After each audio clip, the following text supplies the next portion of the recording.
When an FBI director loses his composure in front of Congress and starts slinging insults at a senator, the outburst says more than his carefully rehearsed answers ever could.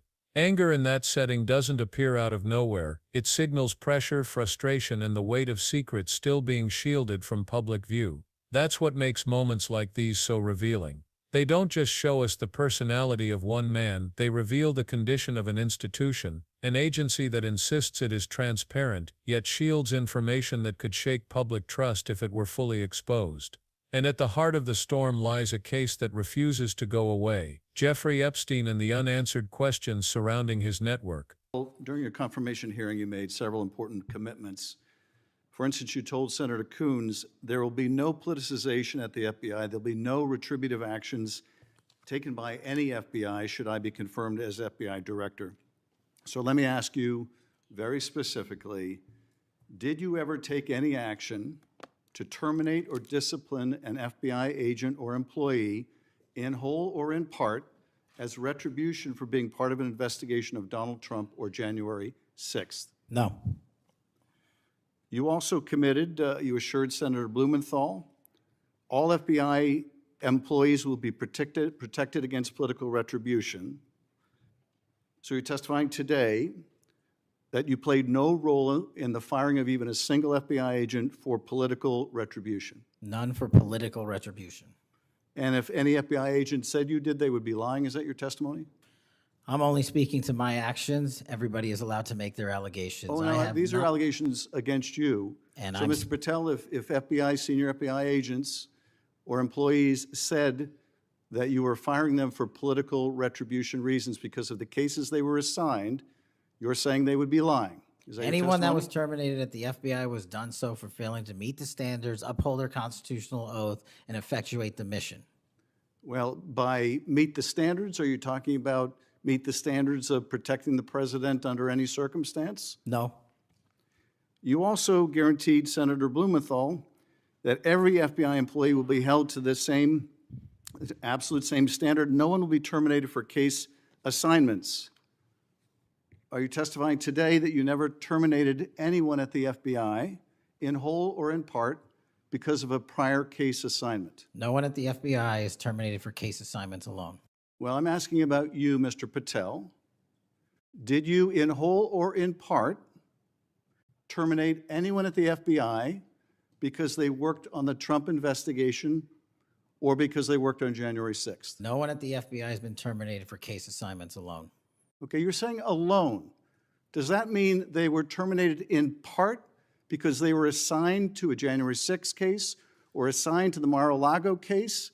You're being very precise here, Mr. Patel. You're saying alone. That means they were fired in part because they were assigned those cases. Is that your testimony? Absolutely not. But if you want to keep Okay, putting words well, in my mouth, then go let ahead. me ask you, let's strip away the word alone.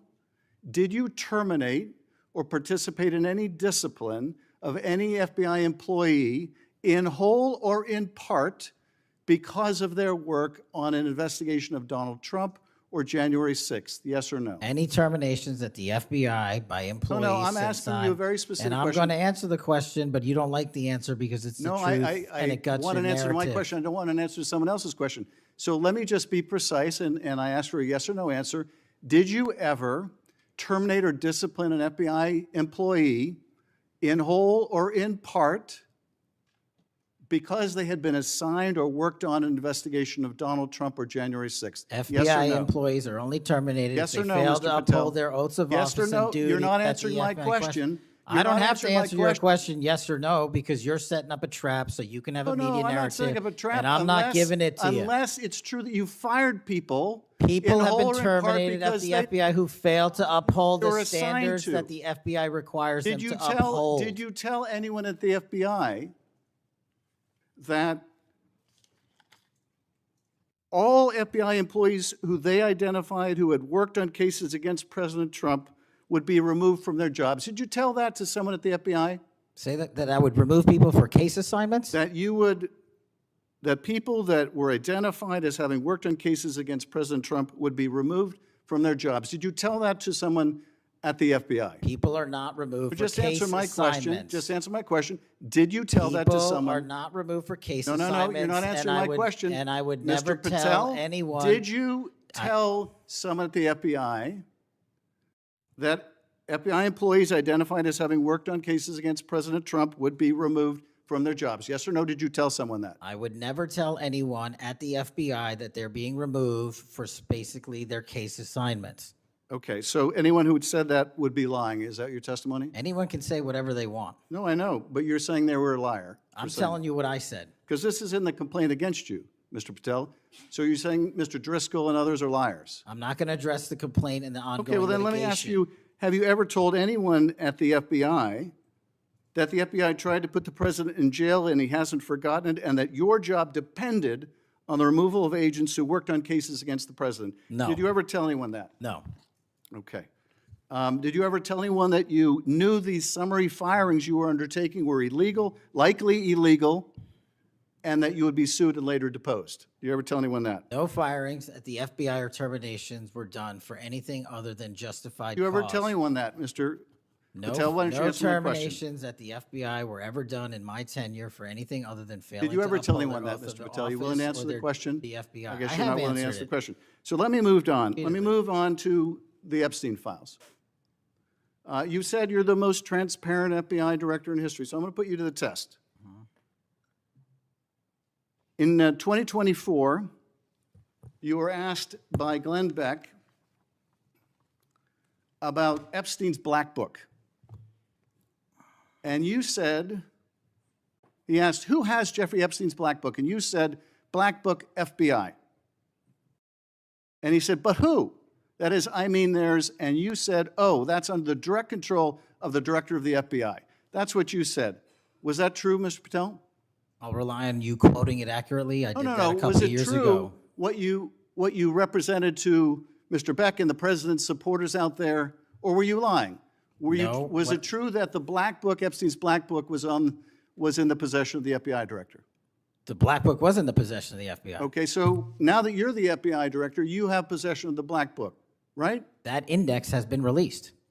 So you have Jeffrey Epstein's Black Book? What is known as Jeffrey Epstein's Black Book has been released Okay, by and us. And you released it. And let me follow up on Senator Kennedy's question, because he asked you, and I'll be very precise here.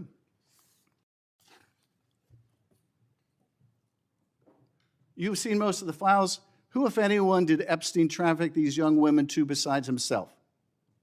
And you said, himself, there's no credible information, none. If there were, I would bring the case yesterday that he trafficked to other individuals. And Kennedy, the information we have, again, is limited. And Senator Kennedy said, the answer is no one. And you said, for the information we have. So is it your testimony today that in all the Epstein files, that Jeffrey Epstein trafficked no one to anyone but himself? Is that your testimony, Mr. I never Patel? said Jeffrey Epstein didn't traffic anyone else. Did he traffic any young woman to someone other than himself? That was Mr. Kennedy's question, And I Senator Kennedy's said question. the information that 3 administrations have had access to I'm have asking made you- determinations that there are no investigative leads that were credible to prosecute and investigate any others. I'm Well, specifically I'm asking stating you whether we it's were your working on. testimony today. Well, you just read that it, and I said it 10 minutes ago, so let the record. This wasn't supposed to happen. During his confirmation hearing, Patel promised senators there would be no politicization at the FBI. He gave his word that there would be no retaliation against employees for political reasons, no firings tied to controversial investigations. He told them that under his leadership, every employee would be held to the same standard, and that the Bureau would serve only the law, not any political figure.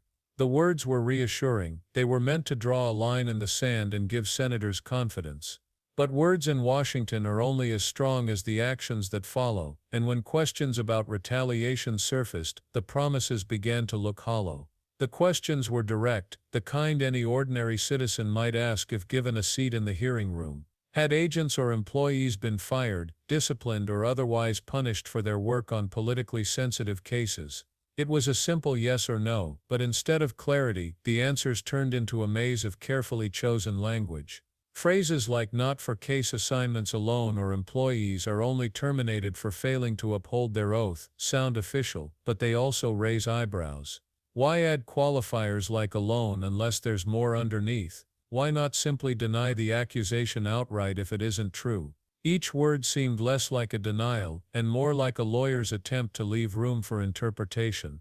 The evasiveness only fueled suspicion. The senator pressed harder. If whistleblowers or senior employees testified that they were pushed out as punishment for their assignments, were they lying? Was every complaint fabricated? Once again the answer swerved, refusing to land. Patel insisted that anyone terminated had failed to meet Bureau standards, but when challenged on whether those standards were defined by loyalty tests, he bristled and dug in. It was less the tone of someone calmly defending truth, and more the tone of someone cornered. That's when the focus shifted to the issue that always lingers just beneath the surface, the Epstein files. Years earlier, in an interview with Glenn Beck, Patel had openly acknowledged that the infamous Black Book, the index of names tied to Epstein's operations, was under the direct control of the FBI director. That statement was made before he ever held the role. Now sitting as director, he was confronted with his own words. Was it true? Did the FBI still hold Epstein's Black Book, and if so, why wasn't the public seeing all of it? He tried to thread the needle, saying the Bureau had released what was known as Epstein's Black Book. Released, yes, but was it complete, or was it a carefully trimmed version?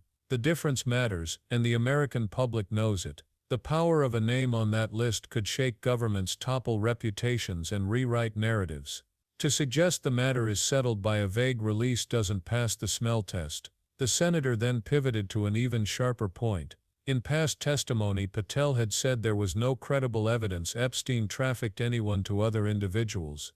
According to him, every case reviewed by 3 administrations concluded that no prosecutable leads tied Epstein's victims to anyone but Epstein himself. That claim stunned many watching because survivors like Virginia Giuffre had given sworn statements that told a very different story. Could all of those voices really be dismissed as lacking credibility, or was the Bureau choosing the path of least resistance, closing off leads rather than following them? The answer Patel gave didn't reassure. Instead, it deepened the divide between survivors' testimony and the official narrative. For the public, it raised a chilling possibility that history might be rewritten not by truth, but by omission. And then came the matter of Epstein's closest partner, Ghislaine Maxwell. Schiff pointed to her suspicious transfer to a minimum security facility shortly after she gave testimony that touched on powerful names. For anyone familiar with the way the Bureau of Prisons operates, the timing looked strange. Routine transfers do happen, but rarely so quickly, and rarely in cases with such high stakes. Maxwell's testimony had alluded to a cast of characters that included influential people, even those connected to the highest levels of government. If that testimony was inconvenient, moving her to a softer setting could look like a favor. Patel tried to wash his hands of the matter, insisting the Bureau of Prisons made the call independently. But the explanation left more questions than answers. Why at that exact moment? Why to a facility not suited for sex offenders? And why should anyone believe the decision was divorced from her cooperation? This was the breaking point. The measured evasions gave way to open hostility. Patel launched into personal attacks, calling Schiff a fraud, a coward, a disgrace, even the biggest liar ever to sit in the Senate. It was no longer about defending policy, it was about attacking the legitimacy of the questioner himself. Watching the exchange, one could almost forget the subject matter and focus only on the shouting match, but the real story wasn't the insults, it was what they revealed. When officials dodge and lash out rather than answer, it often means the question has cut too close to the truth. Anger becomes a shield, a distraction to pull attention away from the fact that the answer itself would be damning. That's why this hearing mattered. It wasn't theater for its own sake, it was about accountability. Schiff's questions weren't elaborate traps, they were clear and precise. Did you retaliate against agents for their assignments? What's in the Black Book? Did Epstein really traffic no one else? Why was Maxwell transferred after testimony? Each of those questions could have been answered in plain language. Instead, they were met with hedges, evasions, and finally insults. For an agency that claims transparency, it looked like the exact opposite. There is an important distinction here, one that cuts to the heart of trust in institutions. Transparency isn't about how loudly or passionately someone declares their integrity. It's about whether the evidence can be independently reviewed. It's about whether documents are unsealed, whether records are produced, whether explanations are backed up with paperwork. The FBI has legitimate constraints. Certain evidence, especially child exploitation material, can never be made public. Protective orders do bind agencies in certain cases, but those limits don't explain the broader pattern. There are still countless steps that could be taken to bring sunlight into the process without compromising victims. Redacted witness statements, inspector general audits, motions to unseal sealed records, subpoenas for Epstein's estate, all of these tools exist and have precedent. None of them require evasive testimony or angry outbursts. What they require is will. Take the Maxwell transfer as a case study. If the move was routine, there should be documentation forms, internal memos, criteria sheets. Producing those would settle the matter instantly. If they don't exist, or if they contradict the narrative, then suspicion is justified. This is why hearings matter. They press for the kind of clarity that bureaucracies would rather avoid. They force into the open the decisions that otherwise remain hidden behind layers of procedure. And in cases involving powerful figures, that pressure is the only reason the truth has any chance of emerging. For survivors, every deflection is another wound. Imagine waiting years, even decades, for justice, only to see officials argue over semantics while your abuser's powerful associates escape scrutiny. For the public, each evasive answer reinforces the belief that justice operates on two tracks, one for the powerless, another for the connected. That belief corrodes institutions faster than scandal itself, because once people stop believing the system will ever treat the powerful fairly, the entire premise of equal justice is shattered. In that sense, the FBI's handling of Epstein isn't just about one case. It's about the credibility of the rule of law. And here's the paradox: accountability here wouldn't require a crusade. It wouldn't take a leak, or a whistleblower risking prison, or a senator shouting from the rafters. It would require routine bureaucratic steps, redactions, filings, audits, that happen in thousands of other cases every year. The only difference is who might be implicated if the documents were fully revealed. That's what makes the anger so telling. If there truly was nothing to hide, transparency would be the easiest path. The fact that it provokes fury suggests the opposite. This brings us to the real lesson. Institutions don't reform because leaders get angry. They don't reform because officials insist they're the most transparent in history. They reform because citizens demand it. They reform when the cost of secrecy becomes higher than the cost of disclosure. Every time a senator presses for answers, every time a journalist digs into redacted filings, every time survivors speak out, that cost increases. And every time the public shares those stories, calls their representatives, or insists on oversight, the pressure builds. What we witnessed in that hearing wasn't just a clash of personalities, it was a collision between two versions of accountability. One version says, "Trust us, we're professionals, we'll decide what you're allowed to know."